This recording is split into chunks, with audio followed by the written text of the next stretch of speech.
A paz do Senhor, Shalom Aleichem, para todos, sejam muito bem-vindos a mais uma aula. Nós estamos na classe de juvenis. Esse é o segundo trimestre de 2020. O assunto geral da nossa lição é Jesus e o Reino de Deus. O assunto da lição de hoje é a ética do Reino de Deus. Nós temos dentro dessa lição 3 objetivos para serem atingidos.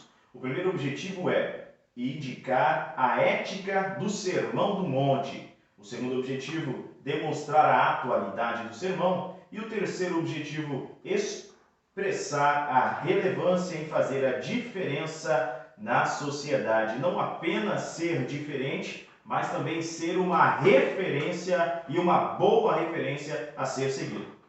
Nosso texto áureo se encontra no livro de Mateus, capítulo 5, versículo 13. Assim está escrito: Vós sois o sal da terra, e se o sal for insípido, com que se há de salgar? Para nada mais presta, senão para se lançar fora e ser pisado pelos homens. Nossa leitura bíblica em classe está no livro de Mateus, capítulo 5, versículos de 1 a 12. Assim está escrito: Vendo Jesus as multidões, subiu ao monte e, como se assentasse, aproximaram-se os seus discípulos. E ele passou a ensiná-los, dizendo: Bem-aventurados os humildes de espírito, porque deles é o reino dos céus. Bem-aventurados os que choram, porque serão consolados.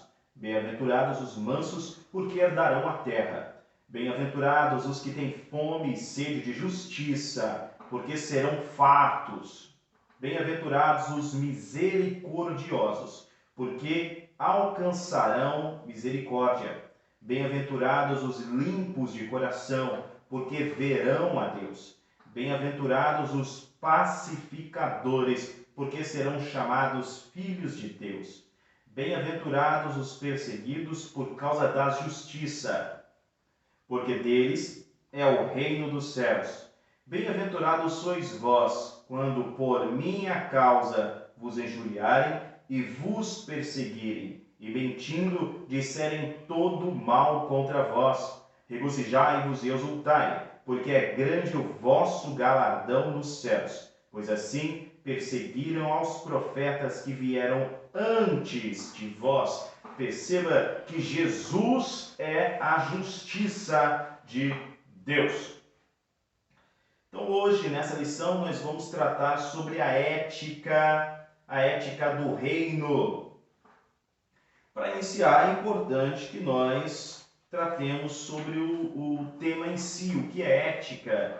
Ética e a ética cristã, ela difere da ética secular. A ética significa costumes ou hábitos.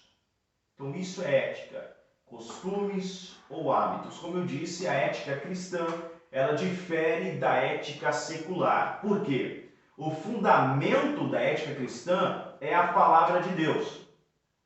Ou seja, é a palavra de um Deus pessoal, infinito, imutável. Logo, o nosso fundamento é uma palavra imutável, uma palavra eterna. Se o nosso fundamento não muda, a nossa ética ela também não muda. E se o fundamento é inabalável, o nosso comportamento ético, ou a nossa ética, a ética cristã também deve ser e é inabalável. Já a ética secular, como está baseada em costumes e hábitos, ela vai mudar de acordo com a nacionalidade, de acordo com a região, de acordo com a cultura. Então a ética secular acaba sofrendo uma aculturação. Ela muda de acordo com os lugares. A ética cristã ela é imutável.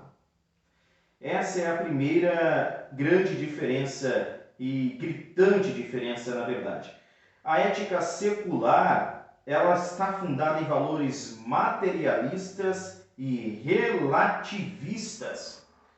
Ou seja, é focado no material, no ganho, no pessoal, é focado no eu, né? No egoísmo, no egocentrismo, no homem, na pessoa em si, como sendo maior que os demais. Então a ética do mundo, ela é focada aí no mundanismo também, né? E a ética, ela é focada então em conceitos pós-modernos relativistas, a ética secular.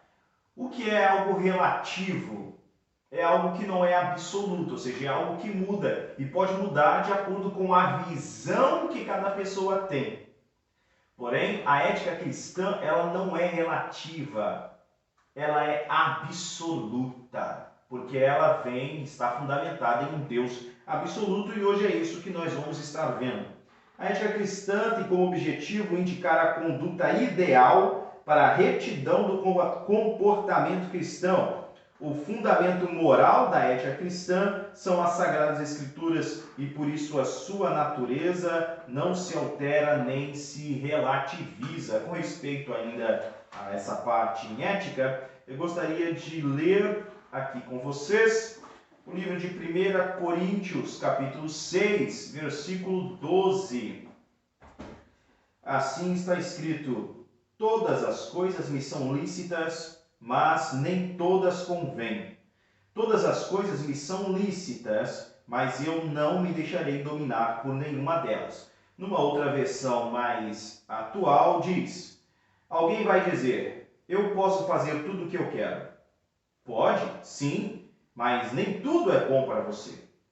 Eu poderia dizer, posso fazer qualquer coisa, mas não vou deixar nada me escravizar. Nós temos aqui uma fala do Cortella, que eu acredito que seja interessante para a aula de hoje. Ética é o conjunto de valores e princípios que usamos para responder a 3 grandes questões da vida. Primeira questão, quero. Segunda questão, devo. Terceira questão, posso. Nem tudo que eu quero, eu posso. Nem tudo que eu posso, eu devo. Nem tudo que eu devo, eu quero. Você tem paz de espírito quando aquilo que você quer é ao mesmo tempo que você pode e o que você deve. É o que nós acabamos de ler aqui também com o apóstolo Paulo falando sobre isso. Quero, posso, devo. Então a ética cristã tem o seu objetivo em indicar uma conduta ideal de retidão para o comportamento cristão. A ética do reino de Deus é muito diferente da do mundo cotidiano.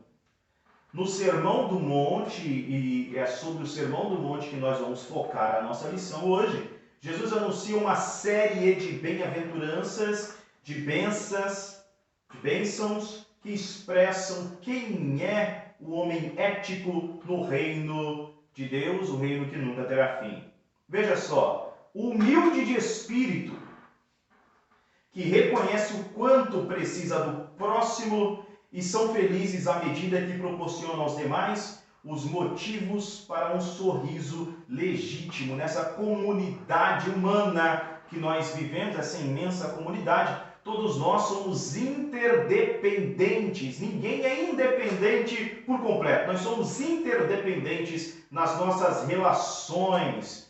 Nesse momento de distanciamento social, nossa interdependência se torna ainda mais gritante, não é verdade? Então, a ausência, a falta, o isolamento social acaba despertando essa necessidade que nós temos de nos relacionar com o outro.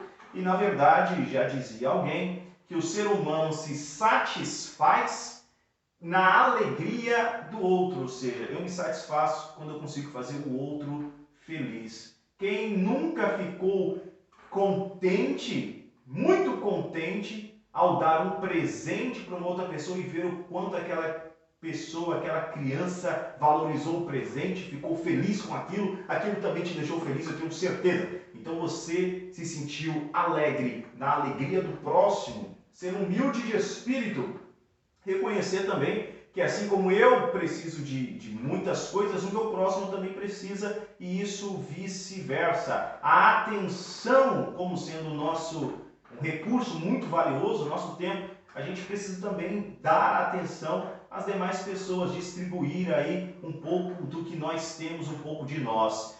Isso é amor. O amor, aqui nesse texto do Sermão do Monte, é o amor ágape, é o amor que se prova por meio do sofrimento, o amor que se prova por meio da doação pessoal.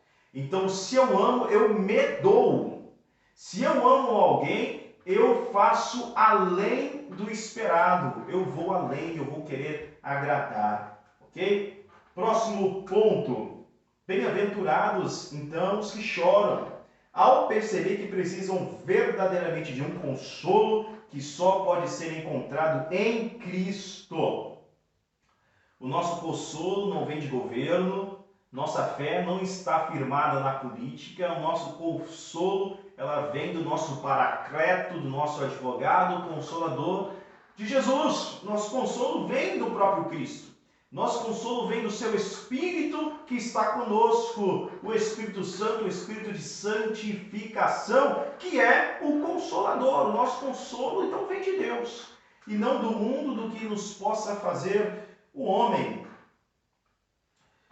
Os mansos que aprenderam a reger suas vidas baseadas no princípio da temperança e assim estão prontos para herdarem grandes responsabilidades. Veja o caso de Moisés, chamado pelos judeus de Moshe Rabbeinu. Moisés é tido na Bíblia como o homem mais manso da terra e recebeu de Deus, então, ali uma incumbência para guiar um povo, uma nação inteira durante 40 anos no deserto. Uma grande incumbência por causa do tamanho da humildade, da paciência, da mansidão que Moisés realmente tinha, que ele cultivou, que ele adquiriu.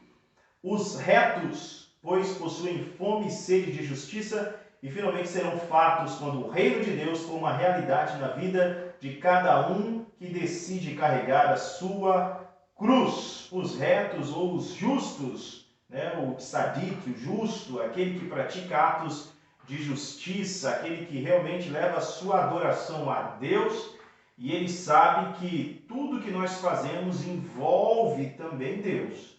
Não há o que se separar, dizer essa parte da minha vida não diz respeito a Deus, essa outra parte diz. Não. Toda a nossa vida ela deve envolver Deus. Deus deve estar envolvido em todas as esferas, os âmbitos da nossa existência. Os misericordiosos, por sempre procurarem o melhor para o seu próximo, independente das circunstâncias. Isso me lembra da parábola do bom samaritano. Percebam vocês que um homem descia então ali para Jericó e ele foi pego de surpresa, foi roubado, ele apanhou, foi espancado e deixado quase morto à beira do caminho. Passava então ali um sacerdote, um Kohen, e o sacerdote, aquele que o seu ministério é o próprio Deus, aquele que intercede a Deus pelo povo, pelo próximo, ele olha aquele homem machucado e não se comove. Ele passa direto e vai fazer seus serviços religiosos. Em seguida vem um levita. Você que está na lição de jovens, percebeu nesta lição da sala de jovens, na lição de número 11, sobre a partilha da terra. Não é isso mesmo? Qual é a parte da herança da tribo de Levi? A tribo de Levi não recebeu herança na terra, não recebeu herança terrestre entre seus irmãos na partilha ali do território de Canaã. Mas Deus disse que ele mesmo seria a herança da tribo de Levi. Então passa ali um levita, alguém que tem a sua herança como sendo o próprio Deus. Ele olha para aquele homem caído, que é a imagem de Deus, um homem criado à imagem de Deus, assim como ele olha e não o ama. O apóstolo Tiago, em sua epístola, diz: como alguém pode dizer que ama a Deus, o qual não viu, e não ama o seu próximo, a quem ele vê? Logo, aquele levita não conhecia Deus. Ele podia até dizer que a sua recompensa era o próprio Deus, como de fato Deus prometeu à tribo de Levi, mas aquele levita em si estava distanciado de Deus, porque ele não reconheceu o seu próximo, e Deus é amor. Lembremos-nos disso. Por fim, vem um samaritano. Os samaritanos, eles não eram bem vistos pelos judeus, porque naquele período em que o território de Israel foi invadido pela Síria, os israelitas, parte ali, dos israelitas, foi levado em cativeiro assírio. E durante esse cativeiro houve uma mistura de povo. Alguns israelitas se deram em casamento, se casaram com uma mistura de outros povos, e a descendência desses relacionamentos gerou então os samaritanos. Passava então por aquele caminho o samaritano. O samaritano olhou aquele homem caído e se moveu de íntima compaixão e ajudou aquele homem como se fosse a ele mesmo. Nesse momento, quem realmente conhece a Deus? Você entendeu? Aquele samaritano está mais próximo de Deus do que o levita, do que o sacerdote. Por isso, quando Jesus falou essa parábola, aqueles homens, os doutores da lei, ficaram irritados, porque aquele samaritano demonstrou que era o próximo, demonstrou que reconhecia a imagem de Deus naquele homem necessitado. Aí está, os misericordiosos alcançarão misericórdia. Em outra passagem, Jesus fala sobre um homem judeu, sacerdote, que estava orando diante do templo e dizia: Deus, eu te agradeço, obrigado por eu não ter nascido mulher, obrigado por eu não ter nascido gentil, obrigado por eu não ser como esse publicano pecador.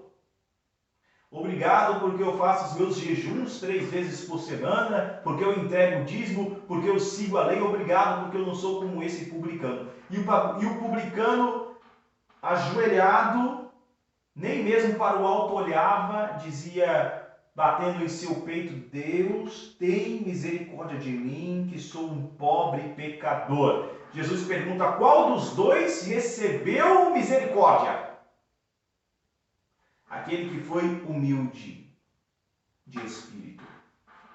Por fim, os limpos de coração, que por sua simplicidade e vontade sincera de cumprir a vontade de Deus, poderão vê-lo. Os pacificadores, que são os promotores da reconciliação entre os homens e Deus, 2 Coríntios capítulo 5, nós somos embaixadores de Deus. E nós exortamos os homens a que se reconciliem com Deus.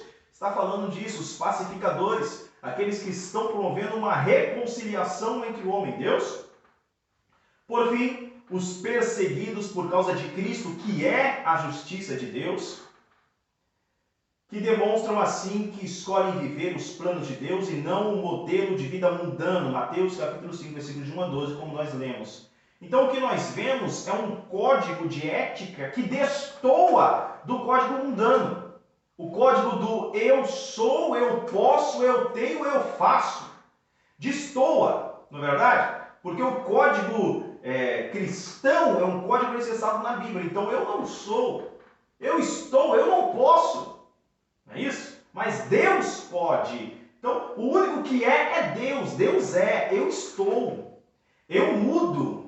Eu tenho, eu posso me transformai-vos pela renovação do vosso entendimento, porém Deus não muda, não tem variação, não é verdade? Ele é. O mundo vive o apogeu do individualismo, do narcisismo, hedonismo. Sejamos nós, então, humildes. Na contramão de tudo isso vem a humildade. Na contramão de tudo isso vem Deus como sendo o centro da nossa vida. Na contramão do mundo, porque o mundo busca o ser humano no centro de todas as coisas, na ética cristã, nós devemos buscar em primeiro lugar o reino de Deus e a sua justiça. E todas as demais coisas nos são acrescentadas. Então, na ética do reino, o central é o próprio Deus. Nós temos um teocentrismo. Deus no centro de todas as coisas. Sejamos nós misericordiosos. Sejamos nós justos e sedentos por justiça, sejamos puros de coração, pacificadores, defensores da justiça, e não venhamos a nos envergonhar pelas causas do reino. O Sermão do Monte é uma mensagem para hoje. Veja, a ética cristã só pode ser vivida quando o cristão experimenta a verdadeira regeneração. Apenas quando se nasce de novo, a ética de Deus pode ser vivida. O mero esforço humano serve unicamente para disfarçar a natureza caída. Você quer ser uma pessoa ética no reino de Deus? É necessário que você tenha nascido de novo. Nós já abordamos em outras lições o que significa nascer de novo. Novo nascimento. Os padrões ético-cristãos não podem ser relativizados. Mateus 24:35, o que diz lá? Passarão os céus e a terra, mas as minhas palavras não hão de passar. Logo, o código de ética do cristão ele é imutável. Jesus inseriu no centro do seu discurso um ingrediente até então esquecido por grande parte dos religiosos de sua época, o amor. Já tratei sobre o amor nessa lição, o amor ágape, aquele que se prova por meio do sofrimento, aquele que se manifesta por meio da doação, da autodoação. Isso é o amor. Então é chegado um novo tempo para o mundo, é preciso ver as coisas de uma nova ótica, e o Sermão do Monte apresenta essa ótica. As nossas emoções, elas podem ser comparadas a uma lente que nós utilizamos. Então imagine que alguém saiu de casa e escolheu um óculos com lente verde. Colocou aquela lente verde lembrando que essa lente representa a emoção. Então colocou um óculos de lente verde. Quando essa pessoa sai à rua e passa um carro branco, ela enxerga o carro como sendo verde claro. Quando passa um carro preto, ela enxerga como sendo verde escuro. Se passa um carro prata, ela vê nem verde claro nem verde escuro, ela vê como verde. Se ela alterar esse óculos, colocasse um óculos com uma lente transparente, limpa, ela veria a realidade, a verdadeira cor que os carros têm. É a emoção, é a emoção. Durante esse sermão, Jesus vai tratar sobre a ira. E a ira precede o assassinato. Veja que para que a pessoa chegue a assassinar, a cometer um homicídio, ela tem que ter passado pela ira primeiro. Então a ira sendo tratada, ela evita ali o homicídio. A lente que a pessoa utiliza, aquela emoção, vai fazer com que ela enxergue a situação, as circunstâncias, os acontecimentos de uma determinada maneira. E muitas vezes que destoa da realidade, da verdade em si. A lente que nós devemos usar é a lente do amor.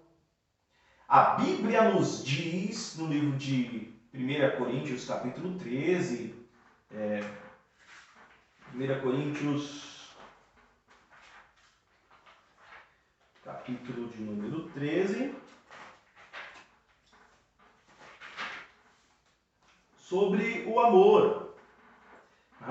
O amor, ele tudo sofre, o amor tudo suporta, o amor, ele permanece, não é isso? O amor tudo perdoa, o amor. Então, se nós utilizamos essa lente, a lente do amor, nós seremos pessoas pacíficas. Pessoas pacíficas. Bem, essa transformação do cristão pela regeneração, ela começa a partir daqueles que o mundo não valoriza, os bem-aventurados. Então, o cristão é um regenerado, é um bem-aventurado. Uma pessoa regenerada, uma pessoa que anda na ética do reino, muitas vezes não é valorizada no mundo, porque ela está numa ética diferente da ética mundana. Mas é através dessas pessoas éticas no reino de Deus que haverá uma mudança no mundo. E essa mudança começa por nós. Então, o Sermão do Monte é uma mensagem atual e muito urgente para o nosso tempo. Não é verdade? Em um mundo marcado pelas injustiças e desesperanças, surge alguém, Jesus, anunciando um reino que se torna um verdadeiro oásis na terra. Um reino de justiça. Enfim, sobre os fundamentos da ética cristã, nós temos, eu vou citar apenas alguns aqui, nós temos o Decálogo, ou seja, os 10 comandos, os 10 mandamentos, e estão registrados ali no livro de Êxodo, capítulo 20. O primeiro de todos os mandamentos é: eu sou o Senhor teu Deus, que te tirei da terra do Egito, da casa da servidão. Esse é o primeiro mandamento, lembrar quem é o nosso Deus. O segundo mandamento: não terás outros deuses diante de mim. Terceiro mandamento: não jurar em vão. Quarto mandamento: lembrar do dia de sábado. Quinto mandamento: honrar pai e mãe. Sexto mandamento: não matar. Sétimo: não adulterar. Oitavo: não furtar. Nono: não dizer falso testemunho. Décimo mandamento: não cobiçar. Então aí os 10 mandamentos como uma base. Jesus ensinou que os 10 mandamentos se resumem em 2. O mandamento do amor: amar a Deus sobre todas as coisas e ao próximo como a si mesmo. Lembra o primeiro de todos os mandamentos? Shema Israel, Adonai Eloheinu, Adonai Echad. Ouve, pois, Israel, o Senhor é o nosso Deus, o Senhor é um. Amarás, pois, o Senhor teu Deus de todo o teu coração, com todas as tuas posses, com todo o teu entendimento. Esse é o primeiro e maior de todos os mandamentos. E o segundo, semelhante a esse: amarás o teu próximo como a ti mesmo. Próximo base do nosso fundamento, da nossa ética judaico-cristã, são os profetas. Dentro dos profetas é abarcado ali tanto a esfera moral, a esfera espiritual, a esfera social da vida humana, os livros do Evangelho. Os seguidores de Cristo são convocados a viverem as doutrinas do Evangelho e a adotarem a ética e a moral do reino de Deus como estilo de vida, depois de ser elencados em Marcos capítulo 10, versículos de 42 a 45. Nós temos o Sermão do Monte, que é o que nós estamos vendo hoje. Dentro do Sermão do Monte, Jesus trata ali sobre a ira, foi falado sobre o adultério, sobre o divórcio, sobre juramento, sobre vingança, sobre amor, sobre esmola, ou caridade, obras de caridade. Jesus trata ali como realizar a verdadeira caridade, não para se mostrar dizendo: eu dei muito, eu ajudo todos os dias alguém. Não, peraí.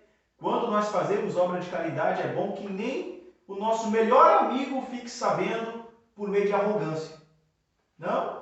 Se for necessário falar sobre alguma obra de caridade feita, tem que ser como forma de instrução, não como forma de receber glória, de ser visto, de ser admirado por alguém. Vai tratar sobre a oração, sobre o jejum, vai passar ali pelas questões de pré-julgamento, pré-julgar alguém, está no lugar de um juiz, é isso? Juiz de conduta, um juiz da pessoa humana, estando no lugar ali de Deus. Trata também sobre os falsos profetas. Quem são os falsos profetas? São aqueles que falam mentiras, são aqueles que enganam utilizando o nome do próprio Deus. Também sobre falsos mestres. Quem são os falsos mestres? Os falsos mestres são aqueles que não têm o que ensinar. Eles são vazios em si mesmo. O que eles ensinam, na verdade, o apóstolo Paulo vai dizer, é vaidade. São palavras que enchem o ego das pessoas e não palavras que trazem uma verdade, que trazem embasamento, palavras que levam uma adoração sincera a Deus, mas palavras que exaltam o ser humano. São falsos mestres. Mensagens que estimulam o ego. Também fala sobre os alicerces espirituais. Nós temos também como fundamento as cartas paulinas e as cartas gerais. São os fundamentos. A ética do reino na sociedade. Para a sociedade, quem é bom e quem é o bem-aventurado? Com certeza é o que possui dinheiro. Nós falamos da ética secular, que está afirmada entre suas bases materialismo. Então, aquele que tem muito dinheiro é uma pessoa bem vista, bem-aventurado. na visão da ética secular. Tem boa saúde, tem uma beleza física externa, alguém que acredita em seu próprio potencial e pode chegar a ser arrogante por isso, mas para o reino de Deus esse exemplo é bem diferente. O Sermão do Monte nos dá uma boa ideia a esse respeito. O bem-aventurado é o que consegue entender que devemos buscar em primeiro lugar as coisas que são do alto, priorizando o espiritual e promovendo assim a paz, a justiça e a alegria. Mateus 6:33. Por fim, nosso tópico 4, sal e luz. A Bíblia Sagrada é o fundamento para o viver ético-moral dos cristãos. E é a única regra infalível de fé e de conduta para a igreja. Depois vocês podem ler 2 Timóteo, capítulo 3, versículo 16. Portanto, em tempos de ataque ideológico como os que nós vivemos, contra a cultura judaico-cristã, a igreja não deve furtar-se de ser o sal da terra e a luz do mundo em pleno século 21. Com certeza você já ouviu essa expressão, sal da terra e luz do mundo. Mas muito além de decorar a expressão, de ficar repetindo a expressão, é necessário vivê-la de fato. Vivê-la de fato. Então, ser o conservante, o remanescente, ser a reserva moral na atualidade, ser a reserva espiritual que o mundo necessita, ser o reservatório ético para a atualidade. Esse é o dever de todo cristão. De todo cristão. A palavra nos diz que a nossa forma de viver é diferente daquela que o mundo pratica. Nós somos diferentes porque nos inspiramos a cada dia em Cristo, nosso exemplo maior.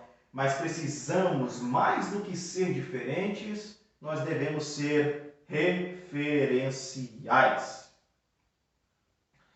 Para concluirmos, no Sermão do Monte, podemos encontrar um código de ética revolucionário e transformador. Para que este código seja posto em prática, basta nos inspirarmos em Jesus.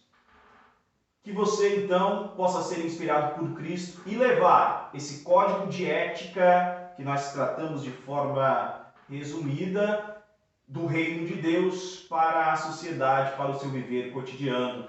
Deus te abençoe, abençoe sua vida, sua casa, sua família, te guarde no nome de Jesus e eu te aguardo na nossa próxima aula, domingo que vem, lição de número 12, com o tema Um chamado para ser discípulo. Até a nossa